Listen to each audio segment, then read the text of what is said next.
Hello ladies and gentlemen, CageD here.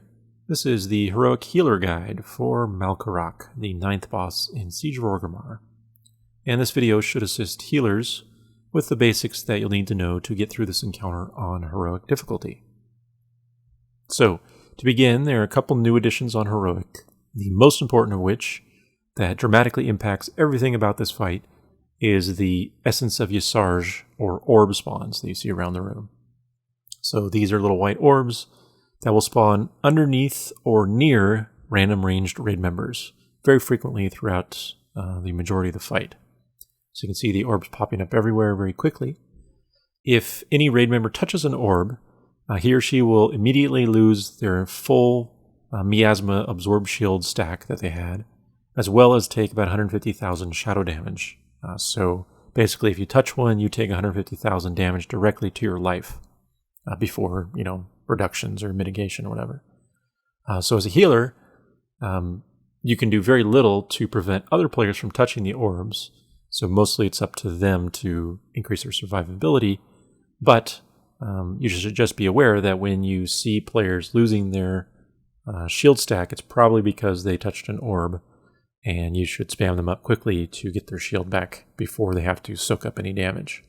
So, just like in normal, the main sources of damage will be from soaking the puddles and getting knocked in the air from Seismic Slam, both of which pretty much remove any existing shield from a player. So, if the shield was removed from an orb and they take one of those hits, they will probably die or become very close to death. So again, it's important to manage this appropriately by avoiding the orbs wherever possible, but as a healer, all you really can do is avoid them for yourself and hope everyone else learns quickly as well. The second addition is the Living Corruption spawns. So you can see one kind of in the center of the room by the boss. Every time Seismic Slam hits a random raid member, ranged player, it will spawn a Living Corruption under their location. And this is just an ooze that has normal threat. It should be picked up and tanked by your tanks in the middle of the room. However, any player within about 5 yards of the ooze will be slowed by 75% as well as have their casting speed reduced. So essentially what this does is makes it more difficult for ranged players, such as healers, to get into range of a puddle when it's time to soak the puddles if the ooze is near them, because they'll be snared for a moment before the ooze is pulled away into the center. So there's nothing inherently that you as a healer need to do to help with the orbs, with the oozes, other than try to stay close enough to the center of the room at all times that if you get targeted by an ooze after getting Seismic Slammed, the ooze is in taunt range of your tanks in the middle of the room. So you can see I kind of hang out in the sort of halfway point between the outside wall and the center. Now as a monked healer, I'm not actually a valid target for Seismic Slam, but that's the basic distance that you want to keep regardless.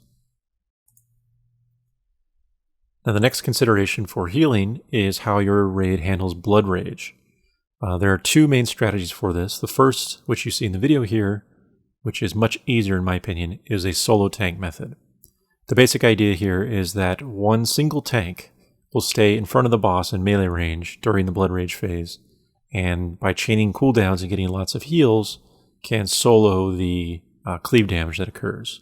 This allows the rest of your raid to freely move about the room using cooldowns to help mitigate the damage and soaking up all the orbs that have spawned during the phase.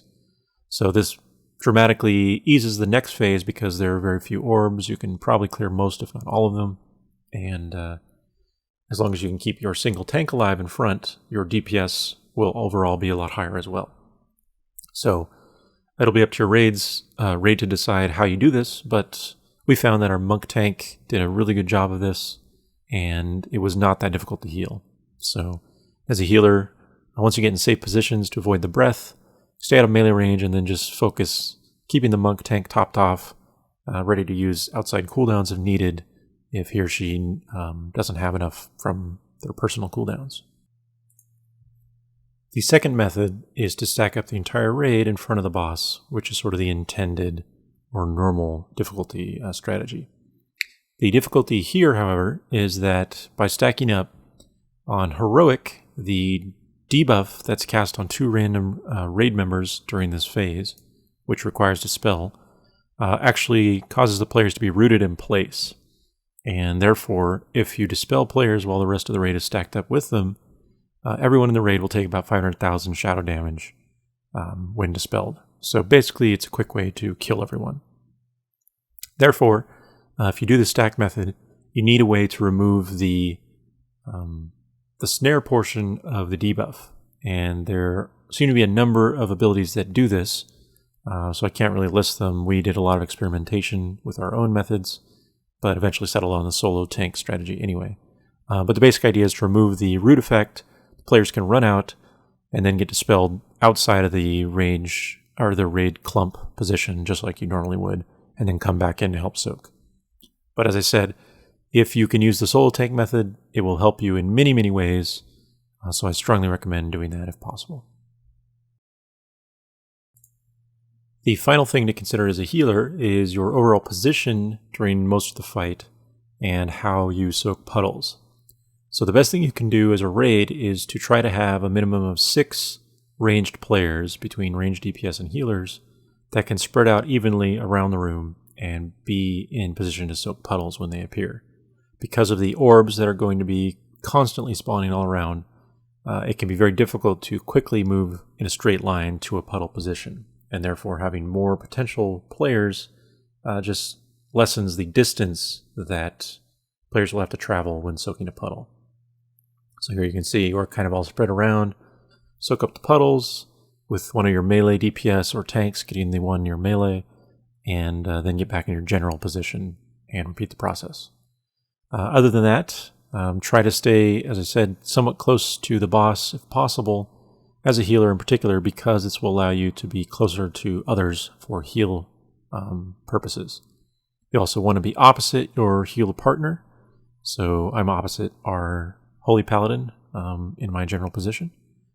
And this just, again, distributes your heals as evenly as possible. So I think that covers everything for the Heroic Healer Guide for Malkorok. It's quite a difficult encounter, to be sure. The main thing you want to focus on is getting the shields stacked up quickly at the start of the fight, watching your tank's health during Blood Rage, especially if you're solo tanking, and otherwise not being afraid to spam individual players that lose their Absorb Shield during the normal phase. Maintain your positioning, help soak up the puddles that are near you, and then watch your positioning just like you would on normal difficulty once the breath attack has gone out and you're about to get coned. So that is the Heroic Healer Guide for Malkorok. As always, good luck, thanks for watching, and if you enjoyed, please subscribe.